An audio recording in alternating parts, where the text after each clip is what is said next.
What's going on, guys? It's Cliffy here. Don't know what just happened there with my computer, but that's alright. We'll carry on. Today, before we get started, I just want to say thank you to everyone. Yesterday we hit 5,000 subs. It is absolutely incredible. Couldn't do it without you guys, so I just want to say thank you very much. As I said on my Facebook page last night, I am going to be doing a Q&A, not this Saturday, but next Saturday. So make sure you go and get your questions in for that if you haven't already, because I'm really looking forward to doing that and giving back to you guys. Now, into today's video, we are playing in the one-day final against the Victorian Bushrangers, hoping to go and pick up a victory. That was a very, very late cut. That was cut almost on middle stump, but it doesn't matter because we have been batting well here today. We are absolutely smoking it. 48 now off just 27 deliveries, and that is without taking any real risks. We have just been nudging it around. That's a bit of a quicker ball there from John Holland, speeding that one through. But yeah, just been playing the spinners really well, and this is actually, I think, my highest score to date in one-day cricket. What am I doing there? The camera comes on, the recorder comes on, and things just go lopsided. What am I doing? It's time for some classic Cliffy moments, it feels like. Nudge that one into the gap, move on to 49, head into the next over. Don't worry about that second to last ball, Cliffy. No one knows what you were trying to do. I don't know what I was trying to do, but it doesn't matter. We've got it away. We've moved on to 49. Now, what has been happening in this career, because I haven't done this career mode in a while, as I said, we have moved on to the one-day final. We played the four-day final against the same opponents.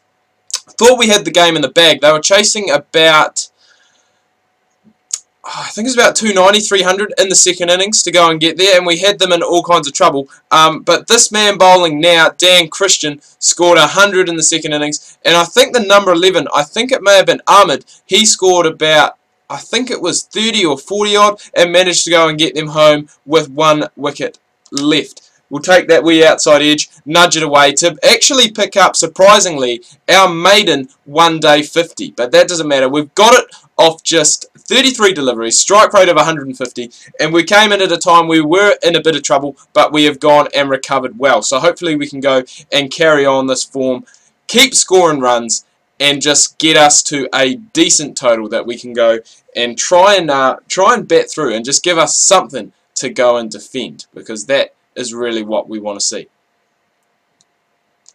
We should probably run that. I don't think... Oh, it might go. It has gone. It has gone for 4. Beautiful. That's what we need. We need you chiming in from the other end as well, Joe Meany, picking up those runs. He's moved on to 9 off 16. As I said, we are 50 off 33. That is our debut one-day 50. We've picked up a couple, I think, in first class. But yeah, have been struggling a little bit with the bat. Especially for a number 6 batsman. We're only averaging about 20 in both forms, which for a number 6 you don't really want. I know I am a bit of a all-rounder when it comes to both batting and bowling, but we really want to go and be getting a bit more. Cliffy, what am I doing? See, as I said, the camera comes on and I just lose my mind. Trying to play all these slogs.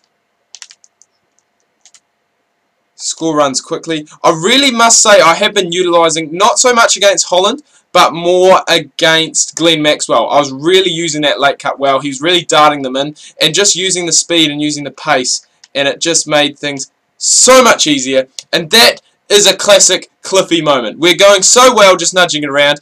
Come on the camera. The spinner comes on. We go to try and hit a bit of a lofted shot down the ground, which has worked for us before. We did hit John Holland for a 6 in the previous over, but we've gone and got ourselves out at probably a pretty crucial time as well, because now we are 7 for 192. Hopefully, as I said, these two can go and put on a bit of a partnership. Looks like they did. We need some early wickets. We need Cliffy to come in, take 4 or 5 in this innings to go and get it done. The required run rate already down, what's almost at 4.5. So they are going well above the required run rate. That's gonna probably go and miss off, but that's a pretty good shout and pretty good line and length from Cliffy straight away. So hopefully he can go and carry that on. The man with the pink sunnies playing for the Redbacks. Ooh, if only we had a short third man. I'm sometimes tempted because there's a lot of shots like that get played against my bowling, because majority of the time I will go and bowl outswing, and a lot of the times I'll do those aerial cuts. And I sometimes Doesn't matter. It doesn't matter. We've picked him up. We've got Hanscom. The off stump, the off peg is gone. We don't need to worry about that strategy that I was just talking about because we have gone and got him just like that. But back to that strategy. A lot of the times, players will go and hit me aerially. That's the word, isn't it? They'll hit me aerially. I think it's a word. I'm not sure. But they'll hit me in that area, in the air. There we go. That's better. And a lot of times it will fall just short of the man, and it's kind of the same with the fine leg as well. Sometimes I think with the fine leg I need to go and bring them up inside the circle, but then you do that and they just go and hit you over your head. So there's another example. See, there's another one.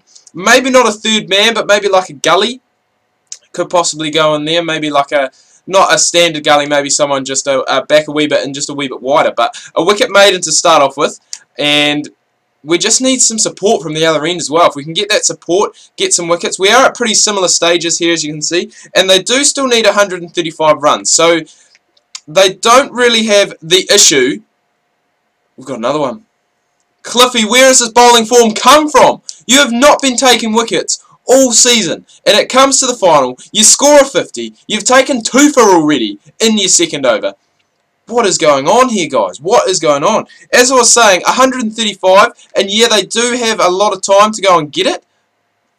But saying that though, 4 down now. If we can pick up another couple of quick wickets, pick up these 2, bring the bowlers in and the all-rounders in, we are going to be in with a good shot at this title. And we want a bit of revenge because we couldn't get it done in the 4-day game. That was a game that we should have won. Couldn't get it done. We want revenge. We want these Bushrangers. We want them. We want that 1-day trophy. We couldn't go and pick it up.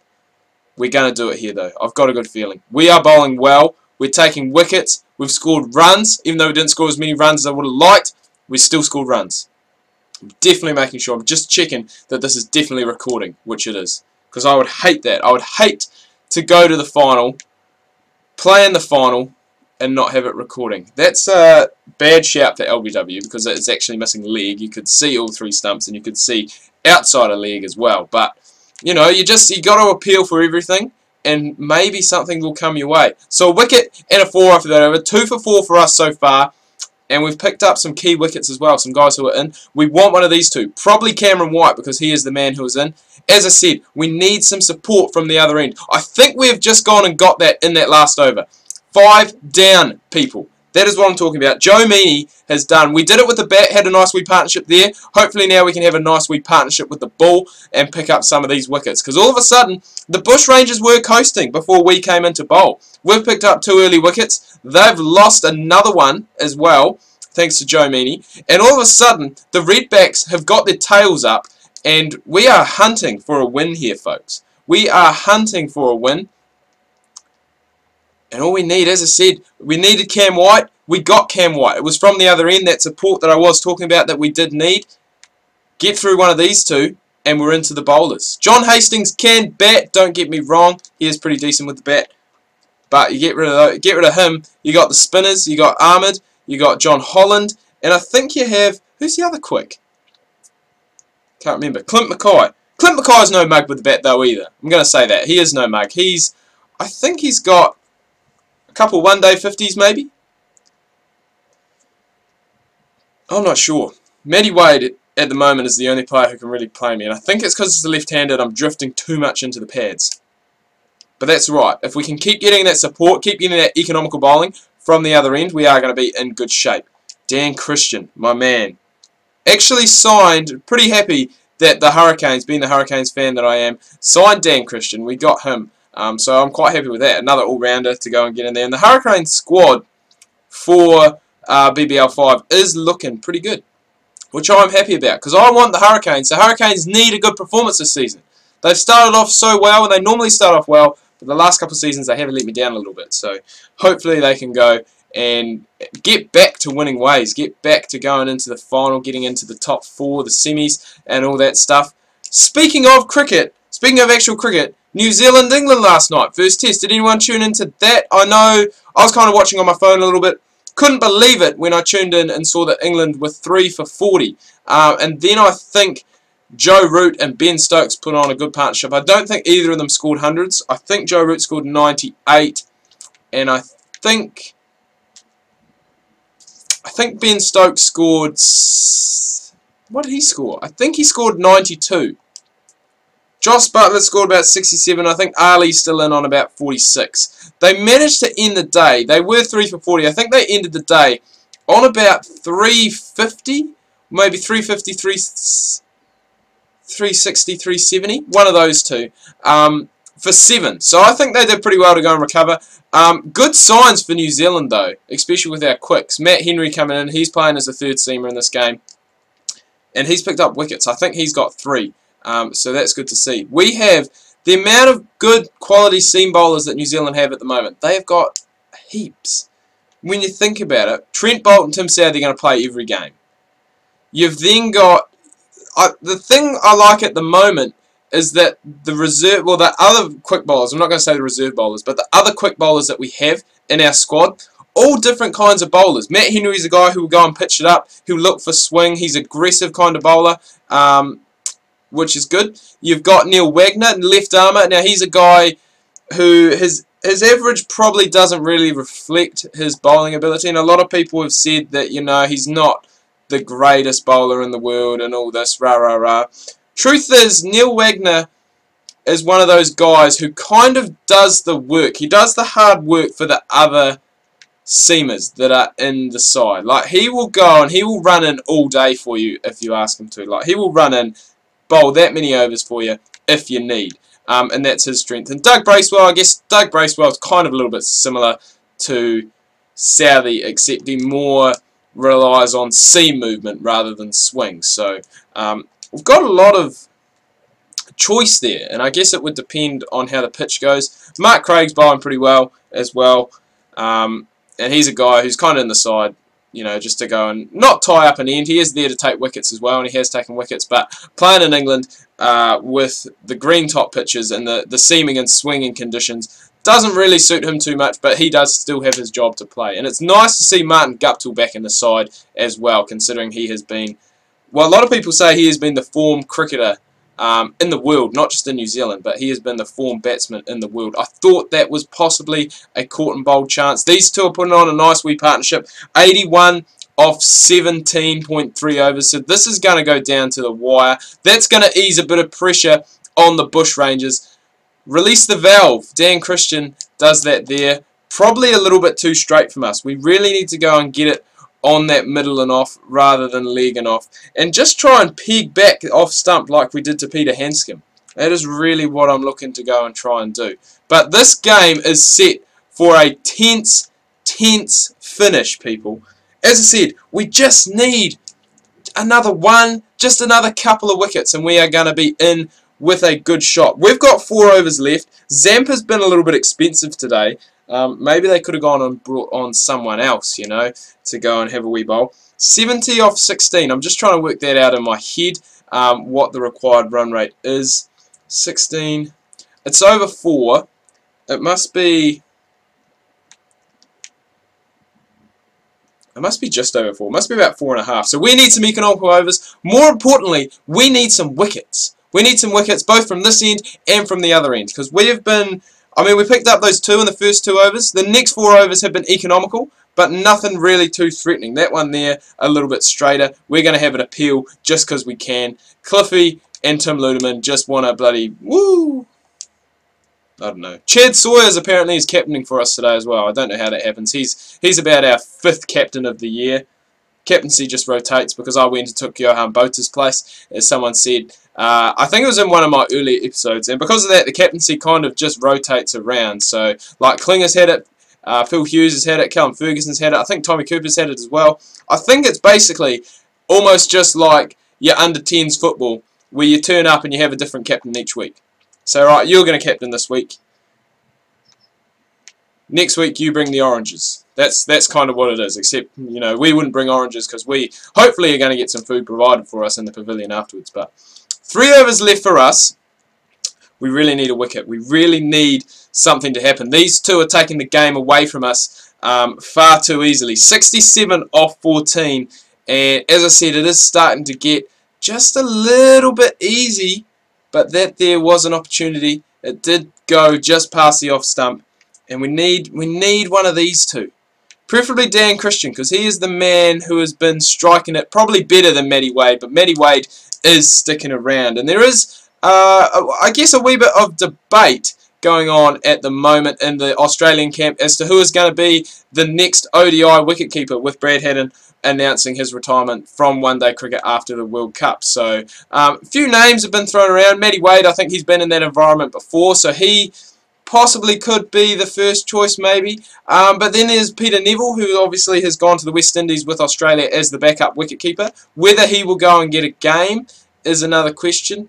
Who else, Australian viewers, who else is around the Australian domestic scene that could possibly look at going and being the one-day keeper? I think, personally for me, I think Tim Payne, he's had his chances, he's had his injury concerns, which is a bit of a disappointment because he looked like to be a good player when he was playing for Australia. But I think he is probably getting on now, getting older, and I think they may. But then again, saying that, when they did pick Brad Haddin, you know, Brad Haddin wasn't the youngest guy in the world, so who knows? They may go to Tim Payne. Matthew Wade, I think, as I said, he has been there, done that.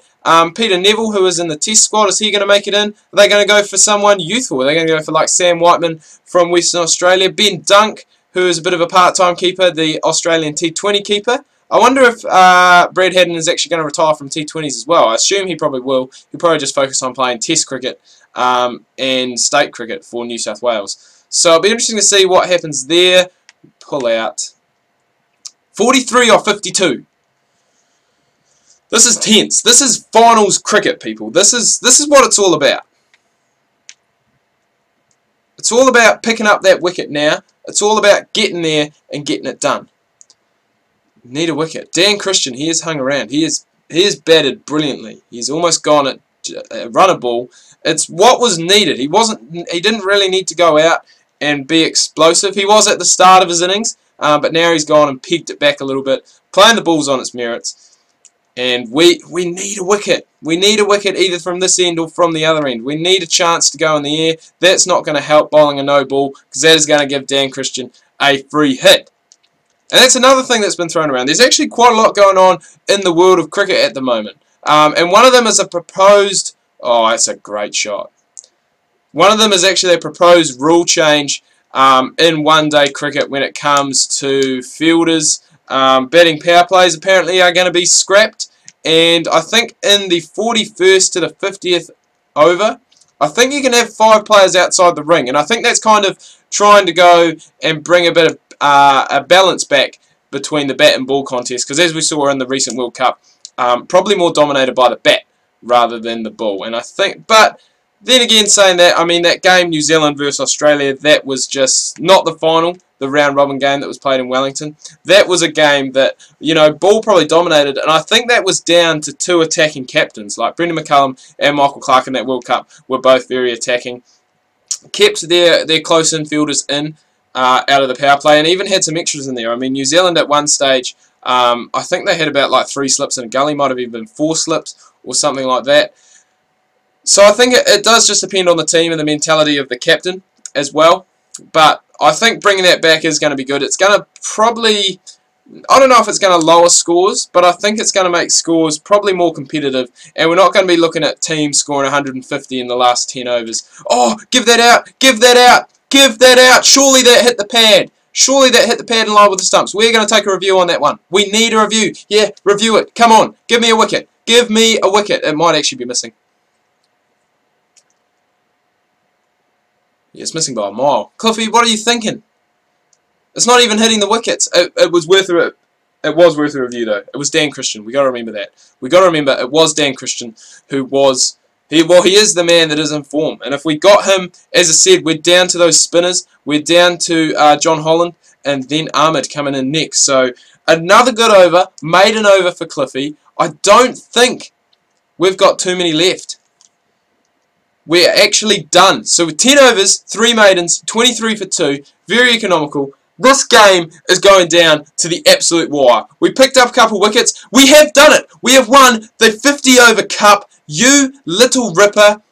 I get man of the match. 50 off 36. Followed up with 2 for 23 with the ball. South Australia win by 17 runs to pick up the one-day trophy. As I said, we lost the 4-day one, but we've come back. won this. Anyway, guys, do hope you've enjoyed this video. If you have, please remember to leave a like. If you are new, please do subscribe. My Career Reborn is coming back. It's going to be here every Friday, so I'm really looking forward to going and doing that. Remember, if you do have any questions for my Q&A, let me know in the comments down below on this video or on my Facebook, Twitter, or Instagram pages. Just send me a message or just post on the page just saying Q&A question, blah, blah, blah, blah.